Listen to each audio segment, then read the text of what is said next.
Oi, oi pessoal, bom dia, sejam todos muito bem-vindos a mais um podcast do Iguaçu Valley Cascavel, o podcast oficial de toda quinta-feira. A gente então tá agora com essa pegada, terminou o meetup ali na SIC Labs, a gente vem aqui para os estúdios do Hub One e conversa um pouquinho mais com o nosso palestrante do dia, o nosso entrevistado. Fala um pouco sobre empreendedorismo, sobre jornada, sobre inovação. Hoje eu tenho comigo aqui a Mírcia, que está co-apresentando aqui o programa. Seja muito bem-vinda, né? Primeiro podcast que você apresenta, né, Mírcia? O primeiro, Fred, muito obrigada. É muito Prazer legal estar aqui com vocês. E também hoje o nosso convidado especial, mais que especial, internacional, nosso convidado hoje é o Jorge. Jorge, seja muito bem-vindo aí ao nosso podcast. Valeu, obrigado, Federico, aí, obrigado também pelo convite, não somente para palestra na SIC, senão aqui também para fazer o podcast. Bem feliz aqui. Muito legal, Jorge.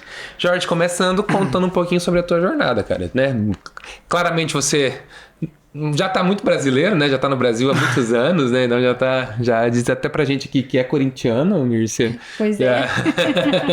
E eu queria que você contasse um pouquinho pra gente da sua jornada, desde quando você ainda estava na Argentina, quando você estudou, quando você veio pro Brasil, por que você veio pro Brasil e como é que é um pouquinho dessa jornada aí pra gente? Tá, primeiramente ganhou o Corinthians 3-0, estamos felizes. Ele é sócio pagante. Eu sou sócio pagante do Corinthians. Bom, comecei na Argentina, foi muito curiosa essa experiência aí, até, que eu comecei estudando ADM, Administração de Empresas. Eu fiquei até o último ano, faltava acho que umas 3 matérias mais ou menos para acabar a formatura, e foi uma coisa assim, que eu sempre tive curiosidade na tecnologia, eu sempre pegava um computador, arrumava de novo, tudo mais. E aí falei, não sei se é realmente o que eu queria estudar administração de empresa. Aí acabei meio que pausando, falei, vou me tomar um ano, vou fazer informática, que é uma coisa que eu gosto, já gosto bastante. E foi aí, tipo, terminou o primeiro ano, falei com a minha família, falei, não, vou fazer tecnologia, vou estudar informática, e o pessoal basicamente quase me matou, porque faltava 3 matérias para acabar uma formatura de 5 anos. E acabei, tipo, indo para outra área totalmente diferente. Aí, inclusive, nesse mesmo ano que eu estava fazendo a formatura, tinha um programa de intercâmbio da universidade, que você conseguia fazer intercâmbio com a Universidade do Brasil e outras universidades de outros países, né? E justamente tinha um intercâmbio com a USP aqui do Brasil ainda. Foi o último ano que aconteceu esse programa e tudo mais. Isso foi mais ou menos 2018, por aí, 2019. Aí eu fiz a inscrição no programa, demorou acho que uma semana, por aí, 2 semanas, que já tava encerrando tudo, me chamaram e me falaram, você passou no teste, tipo, tudo mais, tem a oportunidade pra USP, tipo, um certo período de tempo. Aí eu falei, vambora, tipo, vamos direto pra lá. E aí a gente acabei vindo assim pro Brasil, aí fiquei bastante tempo em São Paulo, tipo, fui na USP, no centro. Fiquei lá um tempo, depois voltei pra universidade em Buenos Aires e aí continuei lá, basicamente, os estudos lá. E depois voltou pro Brasil de novo? Então, aí, curiosamente, quando eu tava em São Paulo, teve um hackathon de programação em São Paulo e se apresentaram várias empresas, assim, tipo, apresentou IBM, Microsoft, Mercado Livre e demais. Cada um com soluções diferentes. E eu me apresentei com uma equipe, tipo, eu e mais 2 companheiros da universidade, e aí a gente fez o hackathon, inclusive 2 deles conseguiram no mesmo dia trabalho no mercado na Google, e eu tipo fui o único que ficou sem proposta de emprego. Eles saíram de lá com proposta após o final de semana, e aí foi quando eles, depois de uma semana, me contratou uma recruiter, né? Eu já estava na Argentina, e me fala, não, tem uma proposta aqui do Mercado Livre do Brasil e tal, você tá com documentação, tudo em regra, tudo mais. Eu falei, não, eu fiz um intercâmbio, eu fiz um hackathon, mas eu moro aqui na Argentina, tipo, não tenho como fazer documentação agora, tão rápido para um contrato. E ela falou, não, o que a gente pode fazer, a gente te contrata por Argentina, você presta serviço para o Brasil, faz uma transferência lá e você presta serviço aqui. E aí foi como começou a jornada no Mercado Livre. Aí depois de um tempo, tramitei documentação e tudo mais, vim morar no Brasil e acabei trabalhando tipo remoto, no caso. E como eu tenho muita família perto de Foz do Iguaçu, em Porto do Iguaçu, lá no Argentino, eu sempre quis meio que ficar por perto da minha família, que eu sempre fiquei meio longe, já acabei o secundário, o ensino médio, e com 18 mais ou menos eu falei, eu quero morar sozinho, eu vou morar em outra cidade. Eu fui morar em outra cidade, basicamente. E aí, acabei em Foz e até hoje eu tô lá. Lá ficou. Legal. Legal. E a sua história como empreendedor, assim, né? Hoje você tá com uma empresa que é a Nordata, né? Você comentou um pouquinho ali pra gente. Conta um pouco pra gente sobre o que é a Nordata, o que ela faz e como é que você chegou assim? Poxa, eu trabalho no Mercado Livre, sou funcionário e de repente agora eu tô começando a empreender, eu quero ser empreendedor, quero ser dono do meu próprio negócio. Então, eu passei por uma empresa de construção quando eu era um pouco menor aprendiz e eles sempre, dentro da empresa, os donos, eles me acolheram quase como um filho. E eles me falaram sempre, nossa, você meio que tem que trabalhar pra você, tipo, você não pode depender muito de um salário, melhor você, tipo, ter alguma coisa própria e tudo mais. E sempre teve essa curiosidade, tipo, nossa, será que é difícil estar à frente de uma empresa, negociar contrato, cliente e tudo mais? E ser a imagem visível da empresa. E foi basicamente assim que entrou essa curiosidade. A empresa basicamente nasceu de um conhecido que a gente tinha em comum da área da aviação, que ele tinha certos dados lá e tal, e pediu, tipo, preciso entender o segmento dos meus clientes. Aí ele falei, tá, você tem os dados? Ele falou, eu tenho aqui, Excel, tudo mais. Ele me proporcionou e eu fiz somente um dashboard, um Power BI da vida, assim, e apresentei pra ele lá. E aí, tipo, nossa, ele ficou bem, gostou bastante. Eu trabalhei com ele uns 2 meses, meio que consultor lá, PJ. Ele me pagou pelo trabalho e pronto, acabou. Tipo, foi basicamente isso. Aí, ao pouco tempo, ele se contratou com um conhecido dele, que é da área de carros, tem loja de carros e mais, concessionária. E eles também pediram o mesmo. Eu falei, você me passa, eu faço o dashboard, você me paga por isso aí e pronto. E aí foi basicamente assim. Aí apareceu um terceiro, apareceu outro, e aí a gente meio que parou pra pensar, porque tava eu e meu sócio, que hoje ele tá em Paraíba, morando. E a gente falou, cara, mas eles estão validando tipo um produto sem que a gente tenha um produto. Tipo, é meio curioso alguma coisa, foi bem raiz. E foi quando aí a gente falou, vamos fazer uma plataforma assim, tipo, pra gente não ter que fazer o trabalho manual, então eles carregam tudo lá dentro. Tipo, foi uma plataforma bem simples, assim, sem core, sem nada, foi só visual mesmo. Funcionou, eles gostaram, inclusive até faz um tempo eles estavam usando ainda essa plataforma. E foi assim, basicamente, que validaram uma ideia de negócio, que a gente nem sabia que tinha, na verdade. E aí surgiu, tipo, a gente falou, tá, vamos colocar um nome na plataforma. Eu falei, cara, você é do norte? Eu sou do norte. Saiu o Nor. Tipo, o norte. E aí eu falei, a gente trabalha com data, porque a gente não combina Nor data, tipo, os dois no norte com data, tipo, é basicamente isso. Você é do norte da Argentina, né? Sul do Brasil, mas é do norte da Argentina. Sul do Brasil, norte da Argentina. E ele é do Nordeste, do Paraíba, né? Que legal. Aí surgiu assim, tipo, foi bem assim aleatório como aconteceu tudo. Que legal. Isso é bacana porque vocês começaram ao contrário, né? Geralmente quem quer abrir uma empresa, alguma coisa, pensa no produto para depois validar. E vocês foi acontecendo naturalmente, né? Um pediu aqui, outro ali. Vamos fazer uma plataforma? Vamos. Vamos criar uma empresa? Vamos. E de repente, né, nasceu a Nordata. Isso é muito bacana. Assim, eu nunca pensei que isso ia dar desse jeito. Eu sempre pensei nesse estilo assim, tipo, vamos criar um produto, validar se realmente... Sabe, que geralmente quando você empreende, que você vai com uma ideia de negócio, você valida a primeira ideia, se funciona ou não funciona. Caso contrário, nós não foi alguém tipo que pediu. Foi validando, já falou, hello, vamos trabalhar nisso, né? Foi bem assim. Isso é bem bacana. E até você comentou no Meetup, que daí agora o número de colaboradores ele já cresceu, né? Tem em torno de 10 pessoas mais ou menos trabalhando. Como que vocês fazem essa gestão? São todos remotos? Tem mais gente argentino? Tem ou só brasileiros e você é argentino? Como que tá essa Eu sou o único estrangeiro que tá da empresa. Olha, a maioria é brasileiro e tem... a maioria é brasileira, porque o menino é paraguaio, mas mora aqui no Brasil e a família é daqui, então, tipo, 100% brasileiro já também.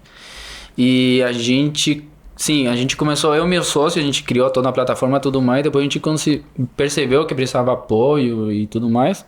E a gente falou, tá, vamos contratar alguns meio que freelancer por enquanto. E a gente paga para ele desenvolver para nós, de boa. Quem arcou todos os custos do desenvolvimento e tudo mais fui eu, tipo, realmente como eu trabalho no Mercado Livre, tipo, fui guardando um dinheiro que a gente geralmente guarda pra emergência e eu falei, vou jogar tudo aqui na boa e vamos ver o que dá. E foi bem assim, tipo, eu banquei a maioria dos custos lá, tipo, cheguei num momento que eu, nossa, passei bem mal, tipo assim, financeiramente, né? Que tava bem, assim, ao ponto, tipo, de não conseguir, às vezes, até pagar um aluguel, assim, tipo, de pedir um Pix pra alguém me fazer R$100 porque me faltava pra pagar um aluguel. Chegou nesse ponto, às vezes. E aí surgiu assim. Isso a gente tá falando, Jorge, quando, assim? Quando é que começou a durar a Nordata, esse processo todo, assim? Que ano? Foi esse ano, basicamente. Olha Faz só. uns 5 meses atrás. Foi uma escalada muito rápido, né, que vocês tiveram, né, dentro da Nordata. E com o quanto isso vem da inovação, vem da tecnologia. Acho que, né, você falou muito pra gente sobre inteligência artificial e sobre como você escalou muito rápido com o uso de inteligência artificial, né? Você mostrou pra gente muito claro o processo de MVP, né? Então, assim, porque o MVP é muito isso, né? Assim, você vai validando enquanto você tá fazendo, porque você tem conta pra pagar, você precisa desenvolver e você precisa fazer as coisas acontecerem. Mas, ao mesmo tempo, tem que ser de uma forma estruturada, né? Então, quando vocês foram tentando, né? E aí, como é que foi essa questão da inteligência artificial, assim, né? Essa escala que você falou com a gente muito sobre isso. Então, como a gente já tinha alguns clientes, meio que a gente já tinha um ingresso por desenvolvimento de algumas coisas, não era 100% da empresa. Aí a gente viu essa possibilidade que hoje em dia qualquer empresa pode crescer e, tipo, exponencialmente aplicando tecnologia, IA, machine learning, o que seja, consegue escalar uma empresa, tipo, de forma exponencial. E esse foi um dos pontos que eu sempre levei, porque eu sempre trabalhei como engenheiro de dados, então meu foco sempre foi trabalhar com inteligência artificial. Então, tipo, eu vi essa oportunidade, fiz um investimento nisso, lógico, e isso que fez a gente basicamente escalar muito rápido, porque com a inteligência artificial a gente conseguiu desenvolver mais rápido, tipo, a parte visual da nossa plataforma também foi criada muito com IA e tudo mais, e a gente conseguiu, tipo, criar um produto muito rápido, tipo, na plataforma, a versão 1 que a gente tinha cor cinza, sem cor, sem nada, a gente conseguiu criar um produto inovador para o que os nossos clientes precisavam, e, tipo, foi muito rápido essa etapa de desenvolvimento. Então, com esse sentido, a gente conseguiu escalar muito rápido. Como que vocês aplicam a inteligência artificial hoje, assim, dentro dos processos e para os seus clientes, assim? Como é que vocês aplicam, de uma maneira geral? Boa pergunta isso. Fez até pensar agora a resposta certa. Pra eles é tão automático, né? Então, Que eles não percebem como que tá sendo aplicado. Pra vocês é muito óbvio, né? Pra nós, Sim, a gente tem essa tipo, curiosidade, como que é desenvolvido. A gente, basicamente, assim, quando iniciou, eu falei, a gente precisa lançar o produto rápido. Basicamente isso aí. Como que a gente faz? Tinha vários motivos. Ou a gente fica codando que nem louco até umas 4 horas da manhã todos os dias, ou você, tipo, aplica IA pra codar mais rápido. Aí a gente usou alguns agentes de IA, inclusive, para desenvolver a plataforma. E esses mesmos agentes que a gente usou para desenvolver, a gente aplicou dentro da plataforma para os clientes. E aí, tipo, todo o processo, no geral, dentro da plataforma, é tudo baseado em dados de inteligência artificial. Não tem nada fora, assim, tipo, nossa, alguma coisa além. É basicamente isso, 100%. Esse sempre foi o foco da empresa. Muito legal. Então vocês aplicam tanto na parte do desenvolvimento, mas também na parte você falou da parte de criação de imagem e lá a plataforma, tudo que vocês fazem ali tem alguma coisinha de inteligência artificial embarcada. 100%. Tipo, a gente aplicou muito machine learning para segmentação de clientes, aplicou muito LLM para criar o chatbot que interatua com os dados dentro da plataforma. Chatbot também para notificações, tipo via WhatsApp para clientes. Teve alguma restrição dos clientes, assim? Que eu imagino que tem muita gente, assim, de entender como é que a IA funciona. Quando você chega assim, ó, estamos trabalhando com inteligência artificial em quase todos os nossos processos. Os clientes veem isso bem? Eles entendem de cara isso? Não, beleza, é uma coisa legal? Ou tem... Não, eles são, tipo assim, quando a gente apresentou e aclarou que a gente trabalhava 100% com IA e dados e mais, as pessoas, tipo, ficam com um susto, assim, tipo... Nossa, você tá trabalhando... com isso, como vocês fazem isso, tipo... E às vezes é até difícil de explicar como que funciona aí, porque a inteligência artificial em si, ele tem um black box, que a gente chama de caixa preta. Que dentro dessa caixa preta são, tipo, centos de linhas de algoritmo que estão lá dentro, tipo, ao mesmo tempo sendo usado para gerar índices e tudo mais. A gente nem sabe como que funciona 100% isso. Tipo, poucas pessoas vão entender esse funcionamento. E quando a gente conversou com o nosso cliente que a gente estava trabalhando com IA, eles ficaram, tá, mas eu não quero saber que você trabalha com IA, eu quero que você me gere resultado. Eu quero, tipo, no final do mês você venha, meu resultado foi tanto. Perdi tanto, ganhei tanto. É isso que eu quero saber. Tipo, se você usar IA, se você usar dados, se você usar software normal, se usar nuvem, o que você quiser, token, o que você quiser, eu quero meu resultado no final do mês. E a gente falou, tá, mas você não quer entender o processo? Eu falo, a gente não quer entender nada, a gente somente quer o resultado. Tipo, e é isso que a empresa bem, tipo, hoje em dia. Basicamente é isso. Já tá bem mais disseminado, né, eu acho. E eu fiquei pensando assim, o cliente não quer saber como que você faz, ele quer o resultado. Mas como que vocês fazem a prospecção para novos clientes? Qual a comunicação que vocês usam com eles? Porque já tendo essa ideia, né, de que alguns não querem saber que é IA, mas também vocês têm um produto inovador. Então, como geralmente todos os nossos clientes foram meio que por recomendação, assim, a maioria que não recomendaram, tipo, falaram, não, teve esse resultado com essa empresa. Vai na conversa Tudo com tal pelo pessoa, resultado. pronto. Aí eles se comunicaram com nós, a gente geralmente faz um levantamento, assim, tipo, para entender o momento da empresa, tipo, do cliente, entender qual que é o problema, qual que é a dor que eles têm hoje, e ver se nossas soluções atingem e conseguem, tipo, resolver a dor dele, basicamente. E foi assim, tipo, que a gente senta, conversa, entende todo esse processo do cliente e apresenta uma solução conforme o que ele precisa. Geralmente, indo mais para uma área de desenvolvimento, não é que nossa plataforma basicamente é 100% para clientes meio genéricos, assim. A gente adapta a nossa plataforma para cada perfil específico do cliente. Dependendo do mercado, vocês vão Isso. adaptando a... Tipo, o varejo vai ter uma área que é mais importante para eles, o foco da segmentação, vendas e tudo mais. Agro vai ser umidade do grão, tipo temperatura, fertilizante que você tem no solo, qualidade e tudo mais. A aviação tem outra segmentação, concessionária de carro tem outra segmentação, tipo, é muito diferente. Mas a gente vai se adaptando meio que a eles, basicamente. E são Legal, soluções completamente diferentes, né? Assim, Você tem que entender um pouco de todos os processos também, né, Jorge? Como é que é? Então, assim, você tem que ter um contato muito próximo com o cliente. Porque você avalia dores muito individuais, né? E Então, são você tem mercados diferentes, né, também, para captar essas dores. Eu passei, tipo, um tempo trabalhando no agro, então mais ou menos algumas coisas, tipo, meio que entendia. Aí também teve muito de perto com a Manf, que é uma startup também de inteligência artificial, e eu entendi também como que funciona o varejo e tudo mais. E depois eu, tipo, ganhei da área de tecnologia, então meio que esses segmentos, assim, eu meio que entendia. A área de construção também, porque minha família tem empresa de construção. Então, tipo, é uma área que também eu conheço, mas meio que por cima, né? Conhecedor meio que geral, assim, dá pra dizer.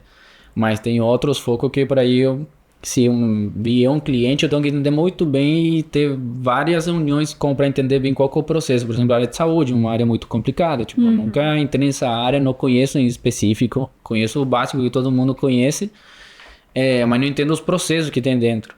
Na área de educação o mesmo, tipo, são segmentos muito, muito diferentes e é preciso entender bem todo o fluxo, e a pessoa que vai ser teu cliente na hora de expressar a dor que ele tem,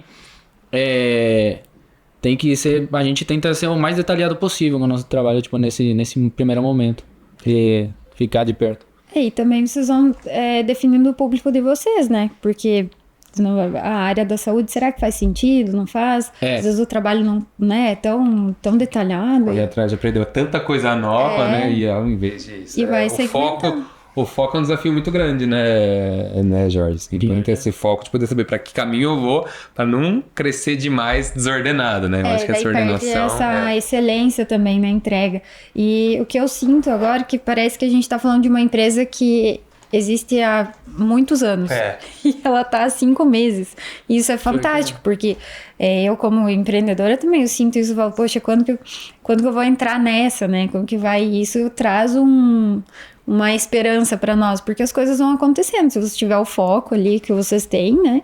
E a equipe também. E a questão da educação também, né, Luiz? Então, assim, Eu acho que a educação é uma coisa muito importante. Tenho certeza que vocês né? nunca param de estudar, porque assim, ainda mais nessa área, né? Imagina inteligência artificial. A cabeça vai funcionar. Todo dia, toda semana tem plataforma nova, tem atualização, então é muita coisa, né? Inclusive agora, ontem foi lançado, tipo, da OpenAI, tipo, 2 modelos de LLM, tipo, aberto.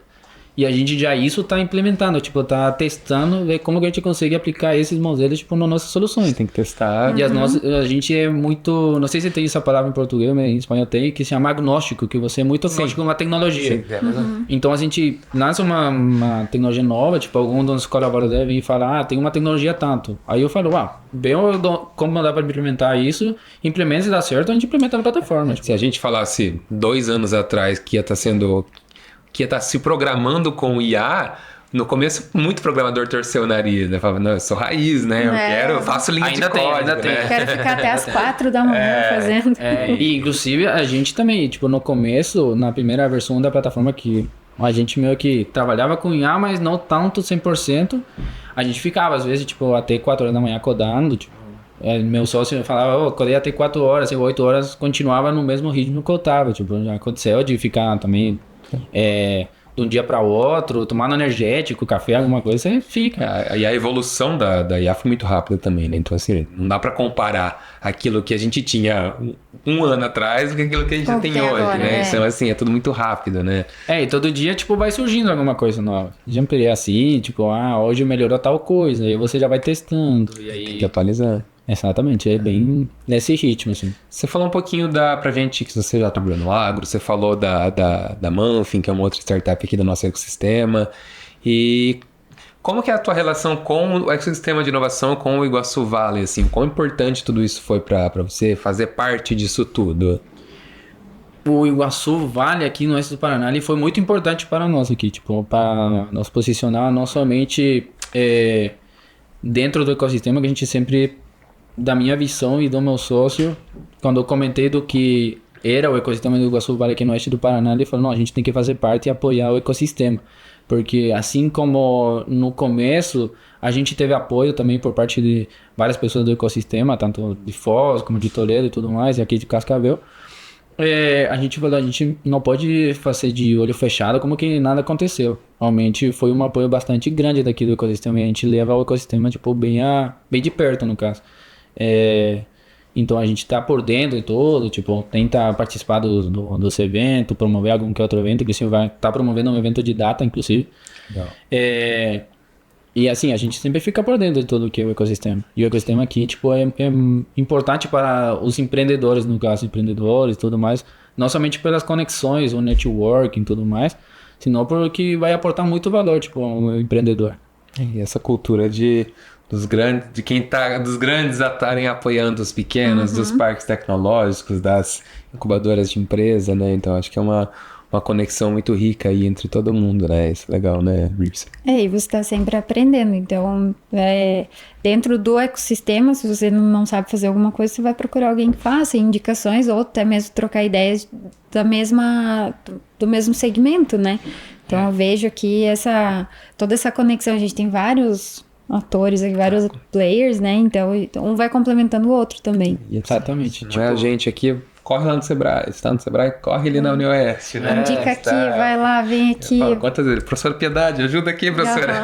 Aqui é bem isso, tipo, geralmente assim, sempre tem alguém que sabe, vai ter uma solução ou vai te contatar com alguém dentro do ecossistema que pode te atender para resolver um problema. Tipo, é bem assim.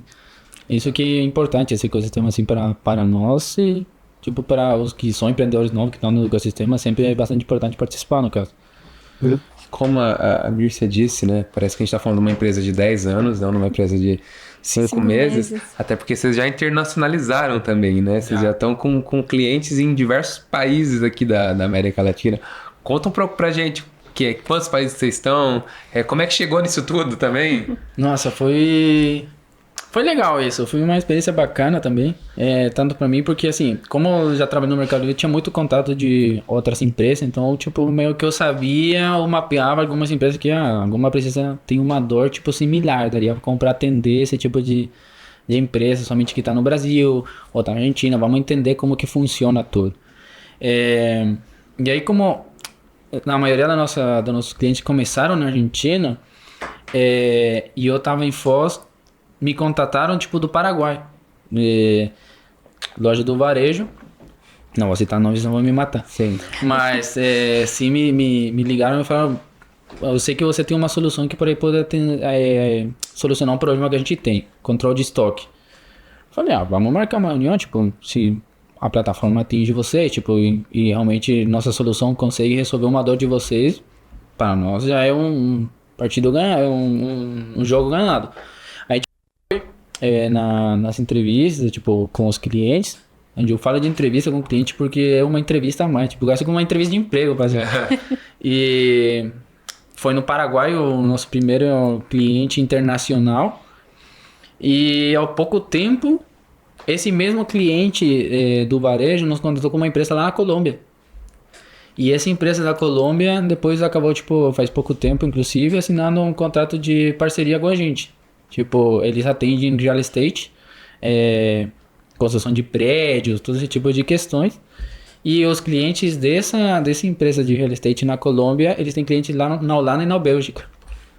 Tipo, e aí como que foi... Não é só América Latina, então, tá né? bem... Já tá... E aí foi bem assim, tipo, e foi nesse momento que a gente fez um clique pra gente na cabeça e a gente falou, não, a gente precisa fechar, tipo, alguma parceria para reduzir custos na nossa plataforma, que nesse momento começou a aumentar os custos, porque, claro, empresas, tipo, da Europa processando dados, na nossa plataforma aqui, a plataforma pequena, tipo, não suportava muita coisa, a gente falou, vamos correr atrás de algum partner, tipo, pra gente reduzir custos. E foi que eu tinha o contato de uma menina na Databricks, e aí, tipo, foi que eu contatei, eu falei, eu tenho uma plataforma aqui, eu preciso de um partner, será que eu posso conversar com vocês? Me contatei com ele, a gente assinou uma parceria, a gente hoje é partner da Databricks, tipo, para processamento e tudo mais. Foi bem assim. Aí a gente acabou atingindo, tipo, atende uma empresa do agro aqui em Toledo, inclusive, que é a do Hofer Filho, da AgriWest. Sim. Eu já trabalhei com ele, tenho uma boa relação com ele. E aí, tipo, a gente acabou estando nos 4 países, tipo, em questão, tipo, de 5 ou 6 meses. Legal. Começou a empresa já internacionalizando, né? E esse foi o foco, na verdade. Porque como eu sou estrangeiro, tipo, eu fazendo... Se a empresa estiver na Argentina, eu quero atender a Argentina e Brasil. Tipo, sempre meu foco foi, tipo, mais, assim, aberto. Não só focar no mercado só. Uhum. Tipo, eu falar, só o mercado brasileiro, só o mercado argentino, só. Vamos, tipo, o cliente que chegar, que possa aportar, lógico, e que seja um benefício, um win-win, para assim dizer, a gente fechou. E aí foi crescendo, assim. Talvez pelo fato de você ser argentino, isso, talvez você não sinta muito isso, mas eu queria entender como é que é a abertura dessas empresas de fora para uma empresa brasileira? Assim, você é bem recebido ou, né, como vem um argentino, eles já veem com outros olhos. Como é que você acha que é essa abertura dos outros mercados para o mercado brasileiro? Assim? Eles são, assim, os mercados são muito... É muito engraçado quando eu falo que eu tenho uma empresa no Brasil e sou argentino. Tipo, para eles não faz muito sentido no caso. Ele fala, nossa, mas você tá argentina? Tipo, a empresa tem que ser argentina, né? E eles são um pouco mais fechados com o argentino do que com o brasileiro. Eles são bem mais abertos com o brasileiro, tipo, que com o argentino. O argentino, na América Latina, no geral, assim, tem... O povo, assim, tem um ponto que... cataloga muito, assim, etiqueta a gente muito de racismo, preconceito e tudo mais. Sempre vai por esse lado. E é o argentino que tá falando, tá, gente? Claro. Que fique claro. Pior que tipo, é muito engraçado, tipo, sempre acontece esse tipo de coisas, né? E aí, com o brasileiro, totalmente, eles são muito mais abertos. Inclusive, com o meu sócio Thales, que ele às vezes apresenta a empresa, assim, eles são super abertos, eles falam, não, eu quero aprender o idioma, você consegue me ensinar, tipo, alguma palavra, assim, ou vamos fechar com uma frase em português o contrato. E aí a gente sempre fica nessa. Eles são super abertos, assim, tipo... Legal, você me surpreendeu. Pois é, também. Pior que é. Tipo, ser fechado, tipo, mais com o argentino que com o brasileiro. É muito... E faz total sentido, tá? Tipo, ao longo da história, assim, tipo, tem realmente um preconceito, e tudo mais. Não todo mundo, Claro, mas sim, tipo, tem esse preconceito, então... Que eu acho que o mundo inteiro já conhece ou fala da rivalidade, né? Entre Brasil e Argentina. Fala, Também. cara, o cara é argentino, abriu uma empresa no Brasil. Acho que tá tudo bem, né? Assim, Então tá- tem espaço pra todo mundo, Tem né? espaço Eu pra acho que todo mundo, exatamente. Isso é legal. E isso é uma coisa também importante no ecossistema também. Porque imagina, vem uma com pessoa de certeza. fora, tipo, e tá atuando no ecossistema, tipo... É super legal, tipo, ver esse tipo de coisa. E eu acho que mostra uma imagem do que o ecossistema do Iguaçu Vale, né? É muito Tipo, que enriquecedor, super acolhedor. É. Sim. Vamos falar um pouco de cagadas, vai. Vamos usar essa palavra. Que erros que você cometeu, que você fala, puta, que isso aí eu fiz foi assim, não faria de novo, ou que, né, conselhos que você daria pra quem tá começando no sentido assim, poxa, isso de fato eu fiz, não faria mais, não fez sentido nenhum, assim. Já aconteceu, tipo, de prometer, tipo assim, eu vou entregar... Já me contataram, na verdade, várias vezes assim, pra criar site. Já me contataram uma vez, eu prometi entregar um site em certo tempo, não consegui entregar, tudo mais. E esse foi o pior erro que eu fiz na minha vida, porque, tipo assim, meio que você vai queimando a tua imagem, entendeu? Aí, tipo, foi um erro bastante, assim, que... E não fiz por contrato, inclusive, tipo, foi de palavra, aí foi pior ainda. E é uma coisa que hoje eu levo muito no dia a dia. Inclusive, o Cleverson, que é nosso assessor legal aqui, com a Thaís e tal. Ele, tipo, revisa tudo, começa falando, eu preciso disso aqui. Então, tipo, um assessoramento sempre é muito bom.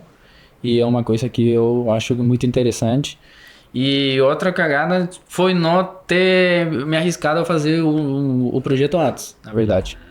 Eu acho que isso foi muito importante também, por medo, assim, tipo, eu tenho um trabalho estável no Mercado Livre. Vou deixar de trabalhar lá, tipo, pra arriscar pra Arriscar. É um projeto meu, tipo, que talvez nem dá certo, sabe? Tipo, dá 2 meses, dá certo, e aí depois, tipo, cai todo o projeto, e você fica com uma Que eu conta faço, em né? vermelho e tem que pagar a conta no final do mês, tem que comer, tudo, entendeu? Tipo, então, nesse sentido, eu acho que eu me lamento não ter arriscado, mas também não é uma coisa ruim, né? Porque você tem que ser consciente das ações e tudo mais, né? Você tem que arriscar, é aquele medo calculado, né? Porque... O meu não foi calculado, assim.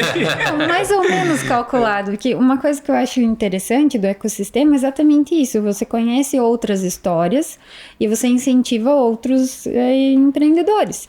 Porque no teu caso, né? Você arriscou, a coisa foi acontecendo, falou, poxa, já tá validando, né? E tudo acontece no tempo certo, assim, acredito que as coisas foram caminhando da maneira certa, mas o medo eu tenho quase que certeza que bloqueia muita gente, né? De Sim. começar o seu próprio negócio, de trabalhar no sonho, assim, então aquela estabilidade de um trabalho fixo às vezes não é o que a pessoa tá realmente vivendo, que ela gostaria, né? Sim, e eu fui bastante motivado assim a empreender por o Leandro da Volanic da Manfi, que eu foi muito por cercano dele lá e tal. A gente conversava muito, ia para evento junto inclusive, e ele sempre falava, nossa, mas por que você não empreende? Por que você não faz alguma coisa? Sempre foi como esse incentivo a empreender. E até que um dia surgiu e deu certo. Martelando. Pior que é bem assim mesmo. E foi basicamente isso. Aí também eu conversei muito com o Bruno também, que era sócio da MAMP também.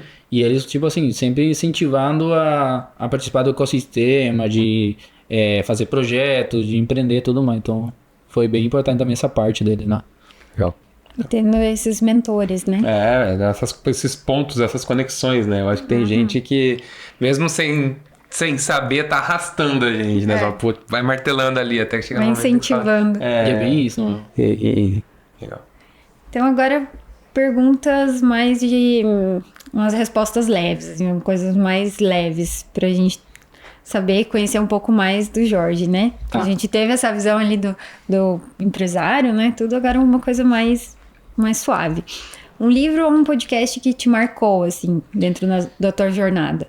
Nossa, um livro. Eu tô lendo agora um que eu gosto bastante e outro que eu li já. Um se chama Focus, que ele fala muito como funciona o cérebro em si, em questões de atenção e tudo mais.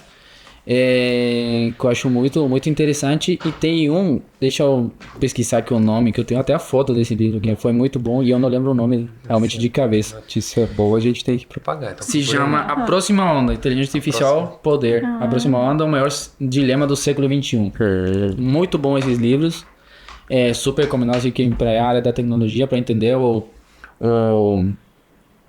a história da tecnologia. Foi o segundo livro foi escrito por uma pessoa que era da Google, que trabalhava na DeepMind, que é o laboratório de IA da Google. É muito bom esse livro. E é super recomendado assim, para entender como que foi o processo da IA, tipo, tanto de o primeiro modelo que foram treinados para jogar joguinho, outro que foram para jogar xadrez e tudo mais. E é muito interessante esse livro. Assim. Um é Focus e o outro é A Próxima Onda. A Próxima Onda. Inclusive foram recomendados por uma minha aqui de Cascavel. Tipo, a menina, ela é desenhadora UX e UI. É Ana Medrano. Ela me recomendou esses livros, muito bom. Legal. Muito bom.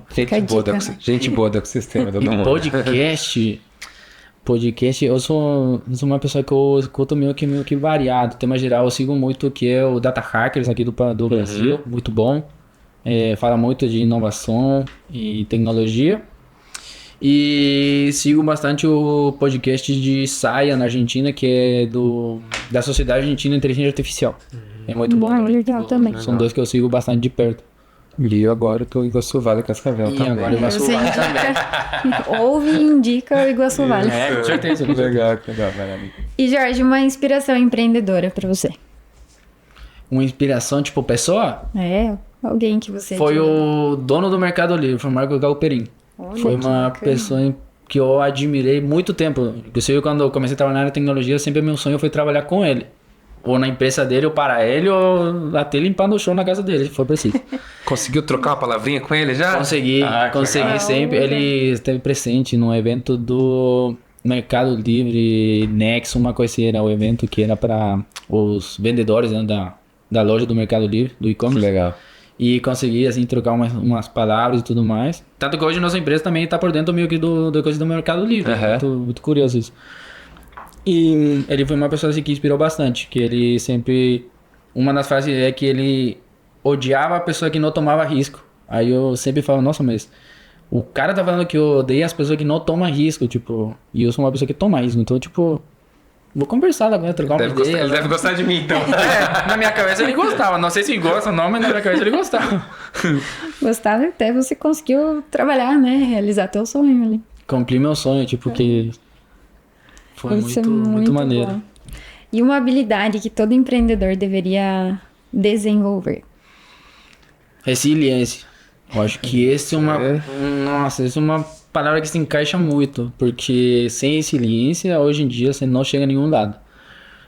Resiliência tanto na hora de desenvolver uma solução que você quebra a cabeça. Resiliência para aceitar os não quando você vai vender um produto. Resiliência quando não dá certo uma coisa, você tem que mudar para outra. Eu acho que é bem isso aí. Eu acho que a maioria dos empreendedores morre nesse ponto, né? Que é um ponto morto, assim, tipo, você chega nesse ponto assim e fala, puta, meu produto não tá atingindo. E aí, a resiliência, tipo, vamos fazer mais uma vez? Vamos continuar, vamos ver o que dá pra fazer e tal. Acho que é muito importante isso. É um ponto de desistência, né? Muito alto essa fase. E qual foi a melhor e a pior decisão que você já tomou como empreendedor? Pode ser a melhor primeiro.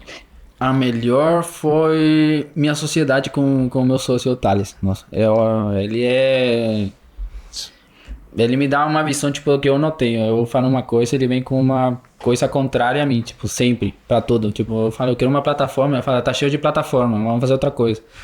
Eu quero IA, ele fala, tá muito de IA, pra que vamos criar outra diferente? Sempre ele vem com a palavra certa e, tipo, isso me deixa bastante tranquilo nesse sentido, na hora de tomar decisão assim. Um complementa o outro, né? Pior que é. Ter um contraponto desses é muito saudável, né? Porque se fosse os dois correndo talvez os dois estão correndo pro abismo, né? Então vai um puxando o outro e se questionando, né? Acho que se questionar é muito importante, né? Eu acho que é. E a pior decisão? A pior decisão... Nossa. Além de ter desenvolvido o site.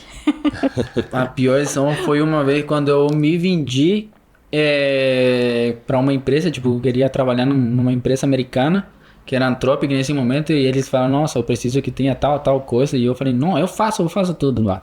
E quando eu fui lá no processo, eles me fizeram a primeira pergunta que me fizeram na segunda etapa do processo, eu falei, cara, não sei, mano, não sei. Ele falou, mas você colocou no teu currículo, você sabia, tipo, e aí, tipo, acho que esse foi outra cagada, assim, seria uma péssima decisão, assim, tipo, de falar que você faz mais do que realmente você pode, né? Tipo, eu acho que é muito importante você meio que falar, não, eu faço isso aqui e respaldar isso com conhecimento e depois, bom, no dia a dia você vai provando que realmente você sabe um pouco mais, o que você é bom, tipo, é melhor você começar do nada e impressionado que chegar impressionado e depois fica em nada mesmo, tipo, prometeu muito e entregou nada.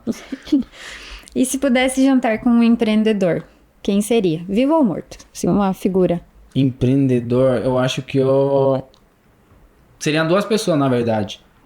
Um seria o Steve Jobs, só para entender a cabeça, tipo, um cara que mudou realmente o mundo tecnológico. E outra pessoa que tá viva ainda seria o Bill Gates. Acho que seriam duas pessoas que eu sentaria só para conversar e bater um papo. Eu pagaria até a janta, inclusive.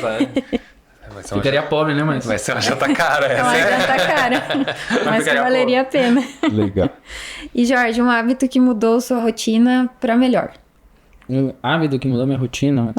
Não vale falar que é inteligência artificial. Ou vale também, né? É uma, mas eu ia falar isso. Mas um hábito. Um hábito que mudou bastante foi eu poder, tipo, meio que desconectar do trabalho. Tipo, acho que isso foi uma habilidade que eu aprendi muito com a minha esposa. Aprendi muito com ela, que ela meio que... Chega um momento assim que ela me vê, nossa, meu olho tá tremendo tanto estresse, ela fala, não, vamos desconectar um pouco. E ela, tipo, me puxa pra um lado e me leva pra desconectar, caminhar, respirar um pouco, e aí depois às vezes eu volto e tem uma solução, tipo, nova que aplica um problema que eu tô resolvendo. Acho que não é só um hábito, é uma pessoa específica que tem esse hábito e tal. É um desafio gigantesco, né? Mas que legal. Ela me odeia também, às vezes também, briga comigo por questões de trabalho e tudo mais, mas sempre tá aí... Apoiando, teu ponto de apoio mesmo. Foi um suporte total. Que legal. Foi um suporte total. Importante a gente ter alguém assim. E traz esse equilíbrio que o teu sócio não traz. Exatamente. Ele traz um outro equilíbrio, uma outra visão, e a tua esposa traz, vamos descansar, que daí você caminha, faz uma corridinha, descansa a cabeça e de repente fala, poxa, não é bem isso que eu queria fazer, né? Pior que assim, tipo, eu acho que eu fiquei de perto com duas pessoas que são totalmente opostas a mim e que são hoje o suporte, tipo, pra tanto como empresa e como na vida do dia a dia, né? São dois casamentos, né, Jorge? Pior que Sociedade também, né? Ia falar uma coisa, ia ser cancelado, não ia falar. Não, pai. Jorge, pra finalizar aqui a nossa conversa, a gente tem uma questão quase que filosófica aqui, né? Que eu queria que você falasse pra gente que legado de vida que você quer deixar, assim. Por que você tá fazendo tudo isso, no final das contas? Eu acho que... Não acho não, na verdade eu comecei porque eu sempre falava... eu não quero morrer, tipo, como uma pessoa normal, assim, pelo menos dentro da família, assim, tipo... Foi o único que arriscou e conseguiu, fez. Então, tipo, eu acho que era mais um legado pra mim mesmo, né? Tipo, de eu mostrar realmente todo o meu potencial de conseguir o que eu realmente me foco e quero e deixar isso, se em alguma hora tiver filho, né, tipo, inculcar isso de arrisca, vai, faz e que seja pra você, tipo, não tanto deixar uma marca em si, assim, no mundo, mas sim, algo mais próprio, assim, sabe, tipo, legal. Mas pra mim mesmo, de falar, nossa, consegui, fiz uma empresa, cresceu, hoje talvez tá em outros países, talvez não existe mais, mas pelo menos eu fico, tipo, satisfeito eu mesmo que eu realmente tentei, fiz e, bom, não deu certo, independente disso, eu sempre... Tem essa resiliência mesmo. Tem isso aí. Que legal. Jorge, agradeço demais a tua presença, tanto, né, de você ter vindo de Foz pra cá, participar do nosso meetup, agora poder vir aqui conversar um pouquinho mais com a gente no nosso podcast também. Mírcia, agradeço também a tua participação. Obrigada. E fazer então a finalização aqui. Vamos lá, então eu vou... Jorge, obrigada, foi uma conversa muito legal, o Meetup também foi muito bacana e quero convidar quem está nos assistindo para seguir, curtir, comentar, compartilhar o podcast. Estão convidados também para conhecer o Meetup aqui em Cascavel, toda quinta-feira às 8 da manhã. E agradecer mesmo por tantas informações assim que a gente consegue tirar, mesmo quem não é da área, não sou desenvolvedora, nada, com certeza eu tirei muita coisa daqui. Então, obrigada. E siga as redes sociais também aqui. Obrigado eu também aqui pelo convite, não somente no Meetup lá do Iguaçu Vale, senão para o podcast, que eu acho que é uma coisa muito, muito legal de fazer e tal, e uma coisa que eu gosto também, tipo, fazer um Meetup, fazer um podcast. Então, muito obrigado, Federica, também aí. Legal. Você também. E é isso aí. Conte conosco. Conte conosco, siga aqui, siga na rede social. Isso aí, sigam isso aí. Até mais, pessoal. Até a próxima semana, então, que a gente vai estar de volta aqui com mais um podcast do Iguaçu Vale Cascavel.